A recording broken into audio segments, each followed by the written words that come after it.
ఒకవేళ నువ్వు రిజెక్షన్ గుండా వెళుతున్నట్లయితే మొదటిగా నువ్వు చేయాల్సింది,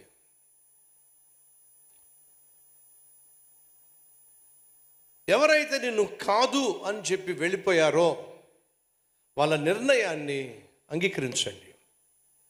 yes, he rejected me, she rejected my love. Accept it. You got to accept your friend's decision. అంతేగాని అతను తీసుకున్న నిర్ణయం మీద నీకు హక్కు లేదు. Because he has a freedom to take his own decisions and you have no right to command or demand your desires over his decision. అర్థమవుతుందా? ఆ అమ్మాయి కావచ్చు, ఆ అబ్బాయి కావచ్చు, ఒక పాయింట్కి వచ్చిన తర్వాత నువ్వు నాకు అవసరం లేదు, నీతో నాకు అవసరం లేదు అన్నారు అనుకోండి, ఏం చేస్తావు? ఏం చేయగలవు? నువ్వు వద్దు మర్రో అని అంటూ ఉంటే ఏమిటి నువ్వు చేయగలిగింది? కాబట్టి చెప్తున్నా, ఫస్ట్ థింగ్, ఒకవేళ నీ ఫ్రెండ్ నిన్ను రిజెక్ట్ చేస్తే మొదటిగా ఇట్ ఈస్ డిఫికల్ట్, అది చాలా కష్టం మీకు ఆ రిజెక్షన్ని యాక్సెప్ట్ చేయటం. కానీ యాక్సెప్ట్ ఇట్. ఫస్ట్ నువ్వు చేయాల్సింది ఏమిటంటే accept it. 2, don't fight with him, don't try to find the reason. ఎందుకని నన్ను కాదంటున్నావు అని చెప్పి రీజన్ కోసం అతని చుట్టూ కానీ ఆమె చుట్టూ కానీ తిరగమాకు. అతను నిన్ను వద్దు అని చెప్పి వెళ్ళిపోయిన తర్వాత, నిన్ను రిజెక్ట్ చేసిన తర్వాత, ఎందుకు రిజెక్ట్ చేసావో కారణం చెప్పు అని చెప్పి అతను కూడా ఆమె కూడా, చూసారా, మనం కూర్చున్నప్పుడు దోమ ఉందనుకో, ఆ దోమ ఏం చేస్తే మనం కూడా తిరుగుతూ ఉంటుంది. అప్పుడు కూడా తిరుగుతా మీకు చిరాకు పుట్టిస్తూ ఉంటే ఆ దోమను మీరు ఏం చేస్తారు చెప్పండి? చంపి పడేస్తారు. అంతేనా? అంతే చేస్తారు సాధారణంగా. సో ఫస్ట్ థింగ్, యాక్సెప్ట్ చేయండి. సెకండ్ థింగ్, కారణం తెలుసుకోవాలని చెప్పి కూడా పడే ప్రయత్నము చేయకండి. 3, నన్ను నువ్వు కాదని చెప్పి వెళ్తావురా, నీ సంగతి విన్నారా? మీరు తక్కువ అంచనా వేస్తారు, వాళ్ళని వేయకండి. మీ సంగతి చూస్తానంటున్నారు వాళ్ళు. అర్థమైందా? 3వ విషయం ఏమిటంటే, నన్ను కాదని చెప్పి నువ్వు వెళ్ళావు కాబట్టి, నువ్వు నా సొంతం అనుకున్నాను, నువ్వు నా వాడివి అనుకున్నాను, నువ్వు నా దానివి అనుకున్నాను, ఇప్పుడు నువ్వు నాకు కాకుండా పోతూ మరొకడికి వెళ్తున్నావు కాబట్టి నీ సంగతి నేను చూస్తా. పగబట్టకండి. వాడి పనికి మాలిన ప్రేమ కంటే నీ జీవితము చాలా చాలా చాలా విలువైంది. నిన్ను కాదనుకొని నువ్వు వద్దనుకొని వెళ్ళిపోయిన వాడికంటే నీ జీవితం చాలా విలువైంది. సో మొదటగా వద్దు కాదు అని చెప్పి వెళ్ళిపోయిన వాడి నిర్ణయాన్ని అంగీకరించండి. 2వదిగా, ఎందుకు కాదన్నాడు, ఎందుకు వద్దన్నాడు అని చెప్పేసి రీజన్స్ కోసం వాడు కూడా తిరగకండి, ఆమె కూడా తిరగకండి. 3వదిగా, నన్ను కాదన్నాడు కాబట్టి వాడి సంగతి చూస్తాను అని చెప్పి ఏదో విధంగా హాని చేసే ప్రయత్నము చేయకండి. 4వదిగా, మీరు చేయగలిగింది ఏదైనా ఉంది అని అంటే, అతడు నిన్ను కాదనుకున్నందుకు, ఆమె నిన్ను కాదనుకున్నందుకు జీవితాంతం బాధపడే ఉన్నతమైన స్థితికి మీరు చేరండి. అంతేగాని వాడు నన్ను కాదన్నాడు, ఆమె నన్ను కాదంది అని చెప్పేసి చదువును మానేసి, ఉద్యోగం విడిచిపెట్టేసి, ఒక కుక్కను పక్కన పెట్టుకొని, ఒక బాటిల్ చేతిలో మీరు పాపం ఒంటరిగా బాటిల్ పట్టుకొని పాపం కూర్చొని దిగులు పడుతూ ఉంటే పాపం కుక్క కూడా వచ్చి పక్కన కూర్చుంటుంది. ఎందుకని? పాపం ఎవ్వరు లేడు వీడికి అని చెప్పి కుక్క వచ్చి కూర్చుంటుంది. మీరు దేవదాసులు కావాల్సిన అవసరం, అర్థమవుతుందా? మీరు దేవదాసిని కావాల్సిన అవసరం లేదు. మళ్ళా చెప్తున్నా, ఎవడో వద్దనుకొని వెళ్ళిపోయిన వాడి కోసం నీ బంగారం లాంటి భవిష్యత్తును ఎందుకు పాడు చేసుకోవాలి? ఒక పేదవాడు కానీ కత్తి లాంటి కుర్రోడు, ధనవంతుని యొక్క కూతుర్ని బహుగా ఇష్టపడ్డాడు, బహుగా ప్రేమించాడు. వచ్చి చెప్పేశాడు, ఎంచేతన నువ్వు అంటే నాకు చాలా ఇష్టం, నిన్ను ప్రేమిస్తున్నాను. ఆ ధనవంతురాలకు పుట్టిన అమ్మాయి ఏమందో తెలుసా? కనీసం నా పాకెట్ మనీ కూడా నువ్వు సంపాదించలేవు. నేను ఎవరో తెలుసా? ధనవంతురాలు కూతుర్ని. రోజుకయ్యే నా పాకెట్ మనీ కూడా నువ్వు సంపాదించలేవు. నెలంతా కష్టపడినా సరే ఒకరోజు నా పాకెట్ మనీ అయ్యేటటువంటి డబ్బులు కూడా నువ్వు సంపాదించలేవు. నువ్వు నన్ను ప్రేమిస్తున్నావా? పో వెళ్ళి పని చూసుకో అని చెప్పి అతని ప్రేమను రిజెక్ట్ చేసింది. ఆ తర్వాత ఈమె తనకు నచ్చిన వాడిని పెళ్లి చేసుకుంది. ఆ పెళ్లి చేసుకున్న తర్వాత అతని సంపాదన ఇంచుమించు 20 లక్షల రూపాయలు. ఎంత సంపాదన? 20 లక్షల రూపాయలు. నాకు తగినటువంటి వాడే దొరికాడు అని చెప్పి చాలా సంతోషంగా జీవిస్తూ ఉంది. ఒక 15 years అయిన తర్వాత ఆ అమ్మాయి తన భర్త ఒక షాపింగ్ మాల్కి వెళ్ళారు. భర్త ఏమో ఐస్ క్రీమ్ తేవడానికి వెళ్ళాడు. ఈ లోపట ఒక వ్యక్తి చక్కని సూటు బూటు వేసుకొని షార్ప్ లుకింగ్ కలిగినటువంటి ఒక వ్యక్తి అదే షాపింగ్ మాల్ నడుచుకుంటూ వెళ్తున్నప్పుడు వీళ్ళిద్దరు అనుకోకుండా కలిశారు. తీరా చూస్తే ఎవరో తెలుసా? ఒకప్పుడు పేదవాడు, ఇప్పుడు చెప్పాగా కత్తిలా ఉంటాడని చెప్పి, సూటు బూటు వేసుకొని ఆమెను కలిసిన ఆమె ఎదురుగుండా వెళ్తున్నప్పుడు ఆమెను చూశాడు. ఎలా ఉన్నావు, బాగున్నావా అని అడిగాడు. నాకేమిటి, బంగారంలా ఉన్నాను. 20 లక్షల రూపాయలు సంపాదించేటటువంటి ఒక ఉన్నతమైనటువంటి ఆఫీసర్ని పెళ్లి చేసుకున్నా. నిన్ను కానీ చేసుకుని ఉంటే ఏ గుడిసెలోనో ఏ సింగిల్ బెడ్రూమ్లోనో ఉండేదాన్ని. నిన్ను పెళ్లి చేసుకోకపోవడం ఆ రోజు నేను తీసుకున్నటువంటి మంచి నిర్ణయం అని చెప్తున్నప్పుడు ఈ లోపట తన భర్త రానే వచ్చాడు. తన భార్య వేరే వ్యక్తితో మాట్లాడుతుంటూ చూసి sir sir sir sir sir మీరేంటి ఎక్కడున్నారు అని చెప్పి దండం పెట్టాడు. పక్కనున్న భార్యకి ఏం అర్థం కాల అని చెప్పి నా భార్య సార్ అని చెప్పి ఇలాగే మాట్లాడుతూ okay have nice time with your wife అని చెప్పి కాముకి వెళ్ళిపోయాడు. ఈకి లోపల ఉడికిపోతా ఉంది. ఆయన చూసి దండం పెట్టేస్తున్నావు. ఎవరైనా ఎవరంటావు ఏమిటి? మా మల్టీ-బిలియనర్ కంపెనీకి ఆయన ఓనర్, 1,000 కోట్ల కంపెనీకి ఆయన ఓనర్. నోట్లోంచి మాట్లాడలేదండి, కామ్ అయిపోయింది. కానీ అతనికి ఒక ఫ్లాష్ బ్యాక్ ఉంది.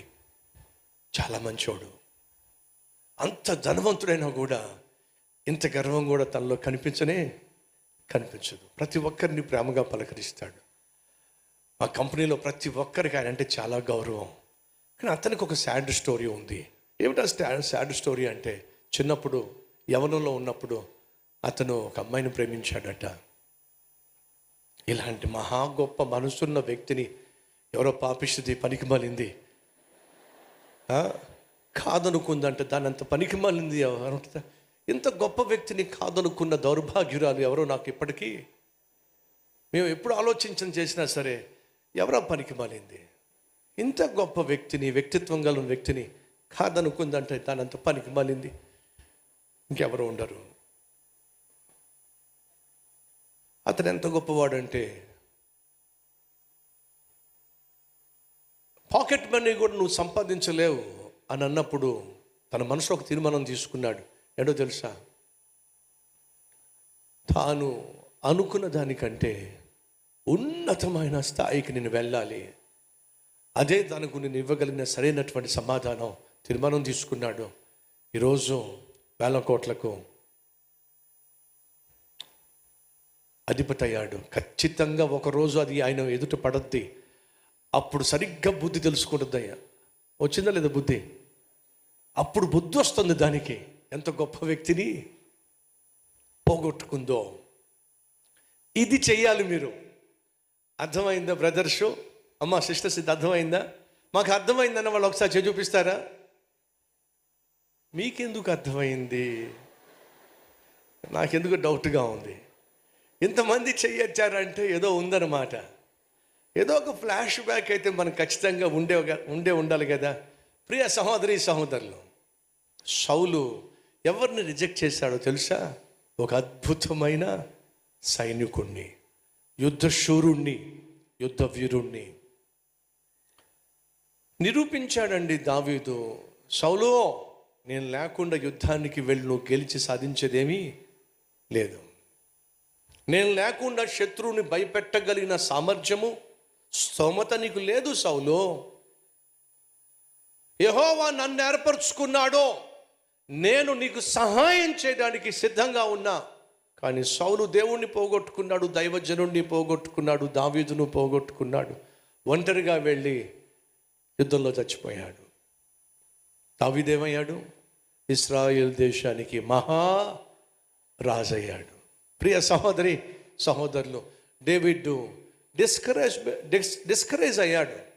తనకు ఉద్యోగం పోయిన తర్వాత సౌలు కూడా పడుతూ చంపాలని ఆశపడుతున్నప్పుడు ఎంతో కొంత డిస్కరేజ్ అయ్యాడు. కానీ దయచేసి గమనించండి, ఆ డిస్కరేజ్మెంట్ దేవునికి దూరం చేయకుండా, దేవుని ప్రణాళికను దూరం కాకుండా, దేవుని చిత్తానికి దూరం కాకుండా మనం మరింతగా దేవునికి చేరితే దేవుని సన్నిధికి చేరితే బాగుంటుంది. ఈరోజు మన మధ్య ఎవరైనా రిజెక్ట్ అయ్యారా? ఉద్యోగంలో రిజెక్ట్ అయ్యారా? బిజినెస్లో ఒకవేళ నీ పార్ట్నర్ నేను రిజెక్ట్ చేశాడా? నువ్వు నాకు అవసరం లేదు, పో, బయటికి పో, నీ దారి నువ్వు చూసుకో అని చెప్పి రిజెక్ట్ చేశాడా? నువ్వు నాకు అవసరం లేదు, నీతో నాకు కుదరదు అని ఆ అమ్మాయి కానీ ఆ అబ్బాయి కానీ నేను రిజెక్ట్ చేశారా? నువ్వు రిజెక్ట్ చేయబడినట్లయితే, ఎవరైతే నేను రిజెక్ట్ చేశారో వాళ్ళు రిజెక్ట్ చేసిన వారికంటే ఉన్నతమైన స్థాయికి నిన్ను తీసుకుని వెళ్ళాలి అని నా దేవుడు ఆశపడుతున్నాడు. ఈ విషయాన్ని మర్చిపోకండి. మీకు స్టోరీ తెలుసా? సాధారణంగా రేసెస్లో వాడేటటువంటి అద్భుతమైన కారు ఏంటో తెలుసా? Ferrari car. ఏ కారు?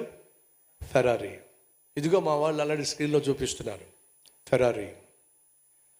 ఫెరారీ అనేటటువంటి వ్యక్తి ఈ కారును తయారు చేశాడు. మరొక వ్యక్తి ఉన్నాడు, అతను ట్రాక్టర్లు తయారు చేసుకునేవాడు. ఏం చేసేవాడు? ట్రాక్టర్లు తయారు చేసేవాడు. ఆ ట్రాక్టర్లు తయారు చేసేవాడు ఒకరోజు ఫెరారీ కారు కొన్నాడు. అలా ఫెరారీ కారు కొన్నప్పుడు ఆ క్లచ్ ఏదైతే ఉందో అది సరిగా పనిచేయటల్లా. ఈ ట్రాక్టర్లు కొన్నవాడు కాస్త ఫెరారీని తయారు చేసిన వాడి దగ్గరకు వచ్చి, నువ్వు తయారు చేసిన ఈ ఫెరారీ కారులో క్లచ్ సరిగా లేదు, మరి నువ్వు గమనిస్తున్నావో లేదో నాకు తెలియదు, ఈ క్లచ్ విషయంలో కొన్ని జాగ్రత్తలు తీసుకోవాలి, ఈ క్లచ్ ఇంకా బాగుండాలి అని చెప్పి క్లచ్ గురించి మాట్లాడుతున్నాడు. ఎవరు? ట్రాక్టర్లు తయారు చేసేవాడు. ఫెరారీ అతను చూసి, ఒరే బాబు, నువ్వు ట్రాక్టర్లు తయారు చేసేవాడు, నువ్వు ట్రాక్టర్లు తయారు చేసుకో, నేను ఫెరారీ ప్రపంచంలోనే ఫాస్టెస్ట్ వెహికల్ని కనుగొన్నవాడిని, తయారు చేసిన వాడిని, నువ్వు వెళ్ళి ట్రాక్టర్లు తయారు చేసుకో, నీ పని నువ్వు చూసుకో, నాకు సలహాలు ఇవ్వమాకు, పో అని చెప్పి రిజెక్ట్ చేశాడు. ఆ ట్రాక్టర్లు తయారు చేసే వానికి చుర్రుమంది. నీకేదో ఒక సలహా ఇవ్వాలని ఆశపడితే నన్ను ఇంతగా తీసి పడేస్తావా? ట్రాక్టర్లు తయారు చేసిన వాడు ట్రాక్టర్లు తయారు చేసుకోరా అని చెప్పి నువ్వు అంటావా? సరే, అసలు నీ ఫెరారీ కారు మార్కెట్లో ఎలా నువ్వు సేల్ చేస్తావు నేను చూస్తా అని చెప్పి డిస్కరేజ్ అయిపోలేదండి. డిసప్పాయింట్మెంట్ గురి అయిపోయి డిప్రెషన్లోకి, నన్ను అంత మాటలు అంటాడా అని చెప్పి ట్రాక్టర్లు కూడా తయారు చేయడం మానేసి ట్రాక్టర్ల కంపెనీ క్లోజ్ చేసి దివాళా తీశాడంటారా? లేదండి. ఏం చేశాడో తెలుసా? సరే, నీది ఫెరారీ కంపెనీ కదా, నేను కూడా నీతో పాటు పోటీ పడబోతున్నా, నీతో పాటు పోటీగా కార్లను తయారు చేస్తా అని చెప్పి ల్యాంబోర్గినీ అనే కారు తయారు చేశాడు. ఇది ల్యాంబోర్గినీ. ప్రపంచంలో ఫెరారీకి పోటీ పడే కారు ఏదైనా ఉందంటే ఏం చెప్పండి? ల్యాంబోర్గినీ. ఫెరారీ కంటే రిచ్, ఫెరారీ కంటే ఖరీదైన కారు ల్యాంబోర్గినీ.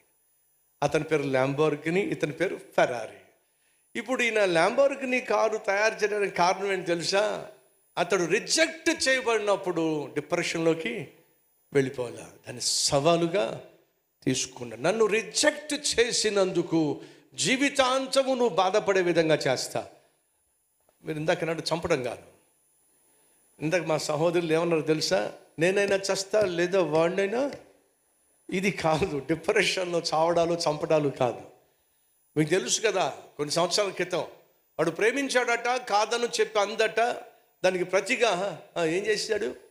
యాసిడ్ పోసేసాడు పాపిష్టోడు. ఇది కాదండి. జీవితంలో మనం రిజెక్షన్ గుండా వెళదాం.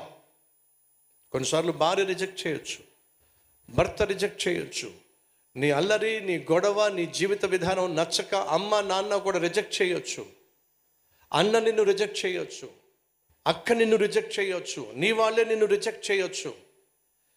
నేను ఈ బైబిల్ పట్టుకొని కెనడా దేశానికి వెళ్ళాల్సిన రోజున నేను కెనడా దేశానికి వెళ్ళకుండా బైబిల్ పట్టుకొని బోధిస్తాను అంటే నా బంధువులందరూ కూడా బాధపడి ఒక విధంగా నన్ను రిజెక్ట్ చేశారు.